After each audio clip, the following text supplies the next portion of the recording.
Il MOIGE, Movimento Italiano Genitori, mercoledì 4 maggio ha fatto tappa a Sora per presentare ai ragazzi delle scuole del territorio Mobilitiamoci, la campagna nazionale contro bullismo, cyberbullismo e discriminazioni.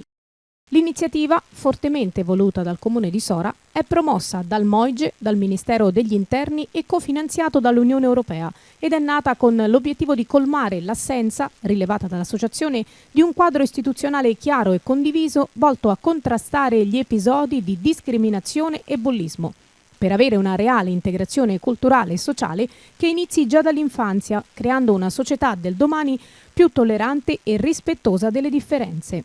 Si è presenti ancora una volta sul territorio per parlare del tema del bullismo, cyberbullismo e cyberrisk. Tantissime testimonianze da parte dei ragazzi che raccontano, come in tanti altri comuni italiani, le loro esperienze più fortunate e meno fortunate. Le domande più frequenti da parte dei ragazzi riguardano soprattutto l'utilizzo di videogame e le dipendenze da social network, una tematica molto calda che cerchiamo di affrontare nel modo più delicato possibile, perché le dipendenze sono molto importanti e pervasive nella nostra società. Per questo è necessario entrare il più piano possibile in modo tale che i ragazzi comprendano al meglio come utilizzare i propri dispositivi.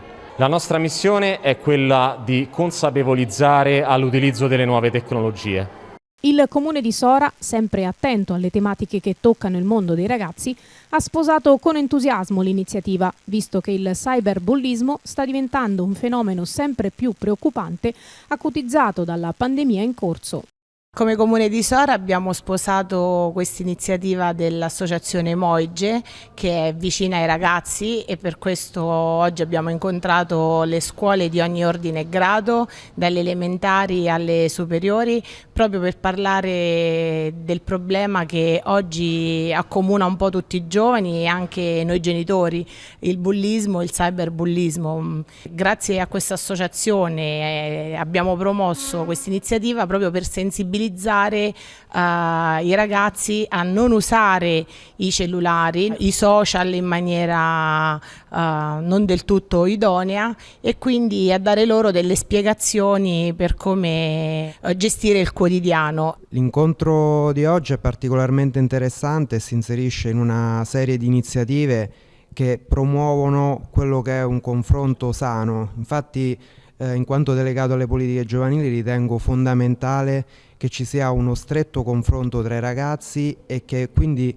si possa promuovere una conoscenza positiva tra di loro. Una delle principali iniziative e volontà da parte di me come delegato è quella di fare in modo che i ragazzi, sia tra di loro che anche con le altre generazioni, possano aumentare il confronto, i momenti di interscambio e di sinergia. E una delle iniziative che presto promuoveremo è quella della reintroduzione del Consiglio Comunale dei Ragazzi, proprio affinché le più giovani generazioni possano tra di loro capire l'importanza di quello che è il dialogo sano, costruttivo e propositivo. Il camper del MOIGE, presente in piazza Santa Restituta, ha accolto gli alunni dopo gli incontri che si sono svolti nel Palazzo Comunale. Si fa un incontro dove si parla della tematica e dove si riscontrano delle prime criticità. In un secondo momento la cittadinanza è invitata a salire sul camper nella piazza, dove trova un clima più accogliente per raccontare le proprie esperienze.